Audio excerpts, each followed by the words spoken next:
Έβαλα το σταμάτη να μην βάζει να μπαίνει. Αλλά πρέπει να τους βγαίνουμε. Δώστε μου να τους βγαίνω.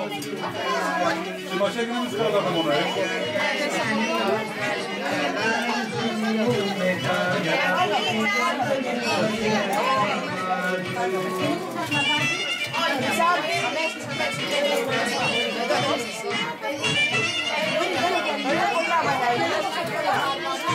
Σταμάτη. Λίγο να δείξουμε τα δικά. Εσύ, έλα, πηγαίνετε έξω τώρα. Βάστε. Λίγο να δείξουμε τα γλυκά, λίγο να φανούν τα δικά. Ξανά, συγγνώμη. Είναι το θέμα της εργασίας μας, είναι η εργασιάδες της δίκης. Έκανε το μαθηματικό. Λοιπόν, έλα αυτό.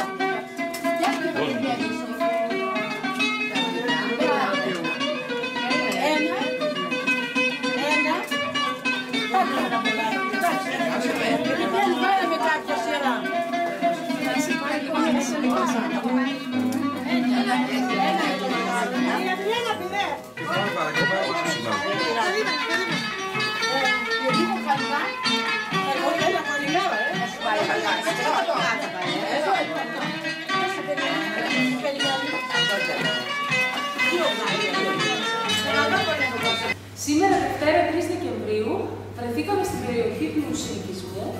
Είναι παραμονή της γιορτής της Αγίας Βαρβάρας. Γιορτάζεται, υπάρχει αυτό το έθιμο, τα λεγόμενα Βάρβαρα.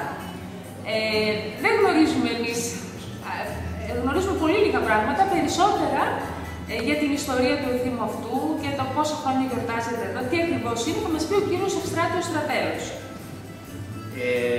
Το έθιμο αυτό έχει πάρα πολύ βαθιές ρίζες.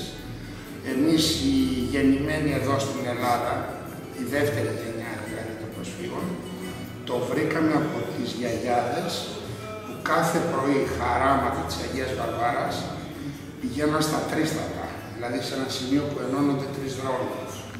Και εκεί όλες οι γιαγιάδες δεν είχαν οικολογικές μεταδόσεις που όλες ήταν υπάρχοντες. Θεωρούσαν υποχρέωσή τους να φτιάξουν ένα τσουκαλάκι με τα βάρβαρα και να κεράσουν τους περαστικούς. Επιπλέον, εκτός από τα βάρβαρα, οι κάπως πιο πλούσιοι το συμπληρώνουν αυτό με το ψήσιμο της πίτας. Είναι αυτό που βλέπουμε καμιά φορά μία λαμαρίνα με φωτιά από κάτω, που άζυμο άρτο, άζυμο χωρίς ζύμη, κάνουν μια πλακοτσοπή πίτα και τους βάζανε λίγο μέλι, ελάχιστο μέλι, γιατί δεν είχαν οικονομικές δυνατότητες. Και αυτό ήταν υποχρέωση της κάθε γιαγιάς να κερνάει όχι μόνο τα εγγόνια της, αλλά όλα τα παιδιά και όλους τους περαστικούς που τα χαράματα σκονούσαν να πάνε για δουλειές. Τώρα εμείς οι νεότεροι, επειδή μετά από το 60 που οι γιαγιάδες που ήρθαν από τη Μικρά Ασία η μία μετά την άλλη άρχισαν να φεύγουν, άλλαξαν οι συνθήκες της ζωής μας, κάπου εγκληματιστήκαμε και εμείς τις συνήθειες του τόπου. Σιγά σιγά αυτό το έθιμο άρχισε να ατομεί, να διατηρείται σε κάποια σπίτια μέσα μόνο για την οικογένεια, μέχρι που κανείς δεν το ήξερε πια από τις νεότερες γενιές. Η Ένωση Μικρασιατών με το αρχικό της Προεδρείο πριν από μερικά χρόνια και ειδικά η κυρία Αγγελική Σαρή, συμβολογράφος, η οποία ήταν η πρώτη πρόεδρος του συλλόγου που έγινε μετά τη μεταπολίτευση, έβαλε ένα στοίχημα με το οποίο την υποστηρίξαν όλα τα μέλη τότε, ήμουν και εγώ μέλος του Προεδρείου, την υποστηρίξαμε αυτό το ωραίο έθιμο να το αναβιώσουμε. Με το που ξεκινήσαμε, θα έπρεπε να προσαρμοστούμε στις συνθήκες τις τωρινές.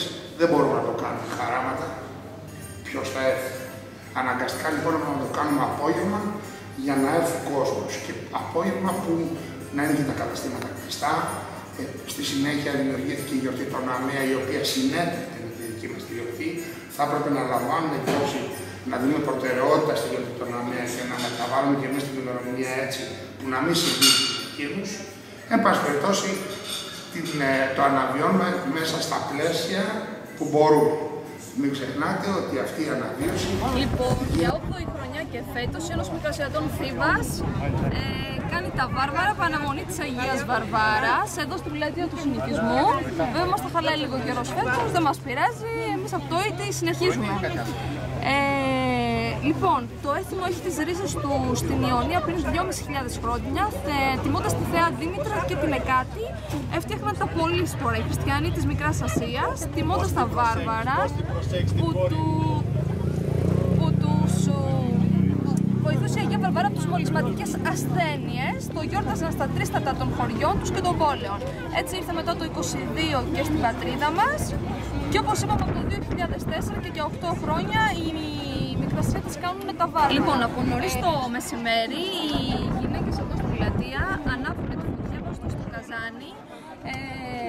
Έχουμε τα κόλυβα. Βάζουμε ρεβίθι μέσα, βρασμένο φασόλι. Μπορείτε να δείτε και μέσα στον μικρό μας σύλλογο. Έχουμε σταφίδες, μίγδαλα, καρύδια καβουρδισμένα, σουσάμι το ίδιο. Βάζουμε και βράζουμε τα βάρβαρά μας, όλα αυτά μαζί, τις σταφιδίτσες, τα μίγδαλα, τα καρύδια,